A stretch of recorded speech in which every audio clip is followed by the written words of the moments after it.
In the year 1683, King Louis XIV spent more on a single fruit than the annual salaries of his entire elite palace guard at Versailles. While his nobility plotted coups and quiet betrayals, the Sun King was focused elsewhere, staring intensely at a soft, fuzzy peach resting upon a golden pedestal. France was never meant to grow such a delicate treasure.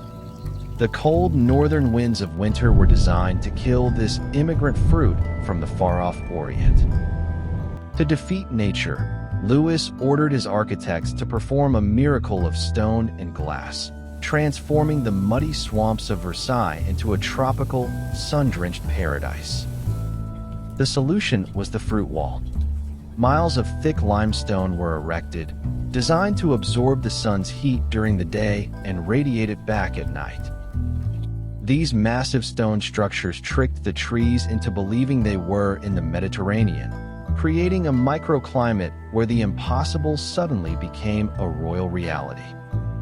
Jean-Baptiste de la Quintanille, the king's master gardener, oversaw this botanical warfare, protecting every ripening branch with hand-blown glass bells known as cloches to trap the heat. The king walked these gardens daily, obsessively naming his favorite varieties. He christened them the Great Mignon and the Royal, treating them like members of his own family. Perfection was the only acceptable standard. A single bruise on a morning harvest meant the immediate dismissal, or worse, of a gardener who had failed the king's obsession. Beneath the golden embroidery of his silk coat, the king's heart beat for the harvest. He ignored the mounting debts of France to ensure his peaches remained flawless. To the common man, this was madness. To Louis, it was a display of absolute power over the natural world, proving that even the seasons bowed to his will. Yet, the opulent fruit the king died for was a far cry from its ancestors. In the wild, the peach was once a tiny, bitter, greenish-brown pit.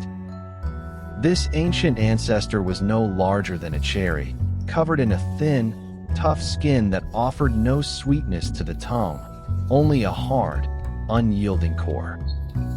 Through centuries of selection and the Sun King's heavy gold, that sour weed was transformed into the heavy, velvet-skinned masterpiece we recognize on our tables today. When Louis finally passed, he left behind a legacy of debt and grandeur, but also a garden that forever changed the way the world cultivated the fruits of summer. Every sweet bite of a modern peach carries the ghost of Versailles. We only have this sweetness because in 1683, a king chose a fruit over gold. History is often buried in the soil of the past.